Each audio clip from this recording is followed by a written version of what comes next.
Top of the afternoon to y'all. You might want to take some notes on this one for those who actually care, and there's a very few working like I work with a portable sprayer, or handheld sprayer I should say, in conjunction with your Wagtail. But for those who are, I've been doing this for a while now, and I think I've kind of gotten it down pat. For those who are still fairly new to retiring your 5-gallon bucket, I hear some people ask me, well, how do I work like this during the winter time? I still work like this all through the winter. What I do is I use Prestone de-icer. Today is 23 degrees, so obviously that's below freezing temperature. So yeah, I'm gonna show you all that in a minute. It's below freezing temperature. So what I do is I normally keep my tools in the trunk, but all of what I'm about to tell you all helps in making your day run smoothly, so you're not slowing down for anything. For one thing, do not keep your tools in the trunk. If you have one of those trunks that's separate from the inside of your cab, if you have a truck or a regular compact vehicle. If you have a hatchback, then it doesn't matter. But I keep my pole because you don't want to go grabbing cold metal, because if you don't have the right gloves, that cold metal will make your fingers cold. And if you're using water and you're touching cold metal, you see my point? So everything you have, everything you're using throughout the day, you keep it close to a heat source.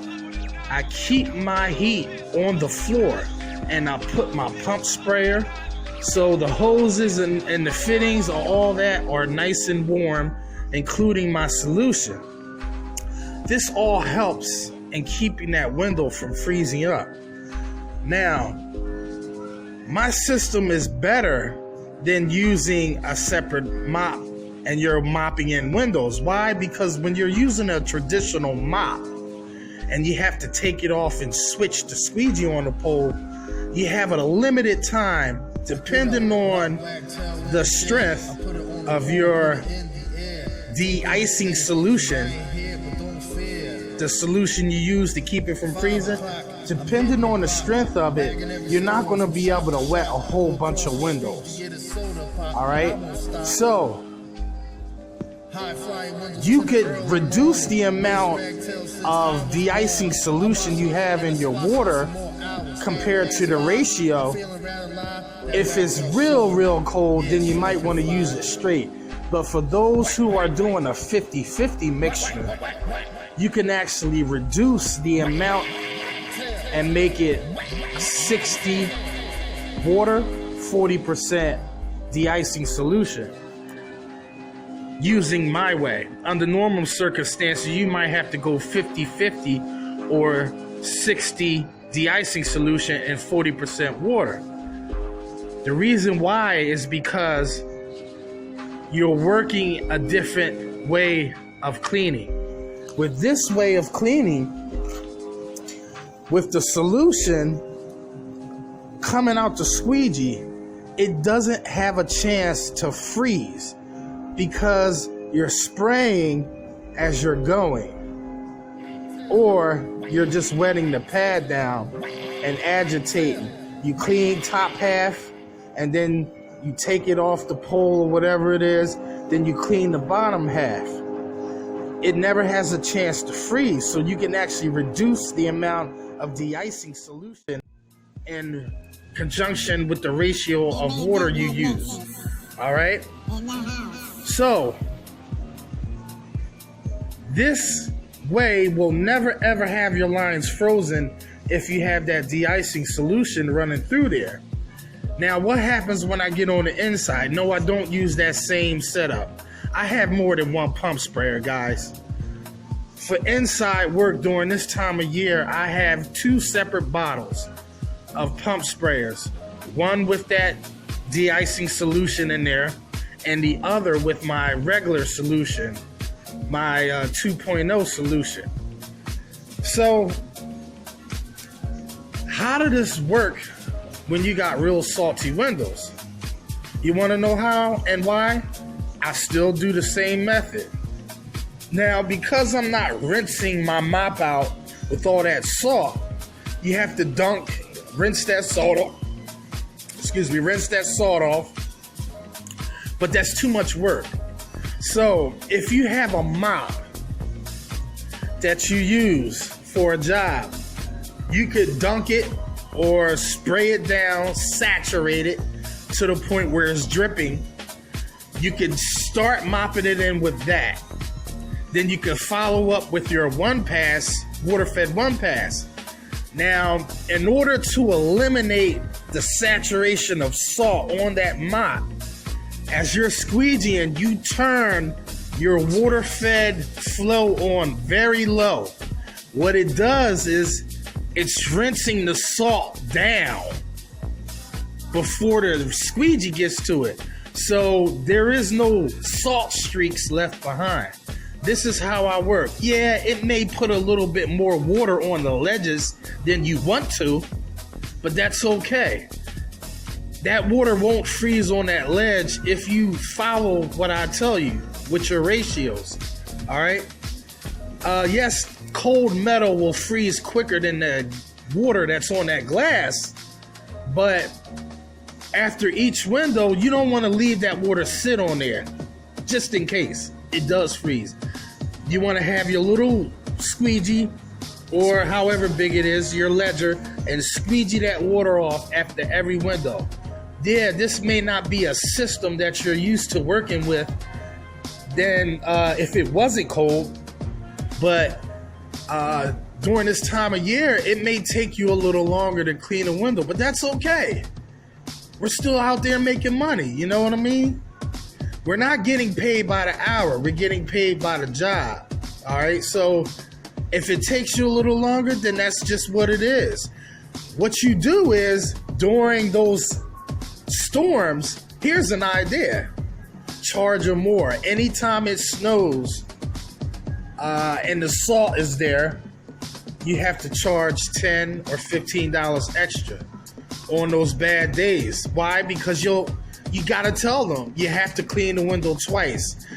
Now, they could still pay the same price, but if you want a better clean, because there may be at times where customers may say, well, the frames are still salty and ashy. During this time of year, you can say, well, during this time of the year, we don't offer that service because it is just too much work that's involved. They have to pay for that, all right? So it's all about what the customer wants and is willing to do, so you charge extra on those days. They will get a good cleaning if they care. If they don't care, then you just clean it once and that's it. If it doesn't come off once, then fine. You can touch up.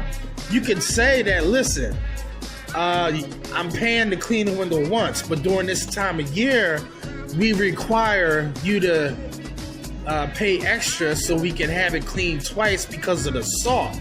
Sometimes it just doesn't come off at once. You gotta let your customers be aware of what it is you'll be offering during this time of the year and what could happen, hypothetically speaking. So next, I want to talk about what's coming up on M.A.W. I have a prototype I'm building. This is the first part of it. I have another part, more parts coming. What this is an amphibious motor. You can stick it in water and submerge it in there indefinitely. And the motor runs, what it does is you sit this in water and it sucks it in through here and it shoots it out through here. What you do is you can hook your hose trying to get this to focus.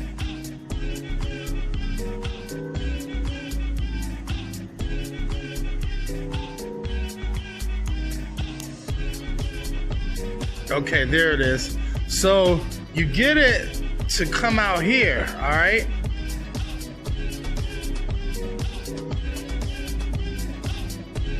All right, so what my plans are is my spare gunslinger, I'm gonna get a bottle that fits inside the gunslinger, and I'm gonna permanently put that in there. I'm gonna stick the motor inside the bottle where it's gonna pump through a tube that I could hook up portably to this, so I never have to worry about pumping again. All right, now how am I going to control it? That's what you got to think of. You're going to have an on and off switch. I have a number of different ways I could do it. Like I said, this is a prototype, but needless to say, it's going to work fantastic. Wait till you see this thing. You got to see this when I'm done. I'm going to have a relay with a remote, and I'm going to be able to turn it on and off with a remote, a little keychain remote. All right, it's going to be automatic. This I'm going to have to cut. All right, I'm going to have to cut this. I'm going to splice it in to a 12-volt battery, not one of those big fat ones, because I'm trying to stay as portable and small as I can. So what I am going to do is I'm going to get 2 9-volt batteries, because 9-volt is not exactly 12 volts. You need 12 volts to run this motor. So I'm going to hook 2 9-volt batteries together, and I'm going to wire it into the 9-volt battery. It's going to be rechargeable. That's going to be on the side of the gunslinger. The pump and the reservoir tank is going to be inside the gunslinger. The remote relay for the remote control is going to be on either side of the gunslinger, as well as the little 2 9-volt batteries. There you have your portable setup. Now I will show you and explain to you just what I done to have it all set up for a working prototype. But needless to say, you want something small and portable. This unit you will be able to use indoors. Just think of like the Unger Stingray and the other one. It's like a backpack. I'm making my own. All right. This is going to be a mall portable remote setup. All right. So that's going to be exciting. You might want to tune into that. But I guess that's pretty much it. This is Masters at Wagtail, and I'll see you in the next one.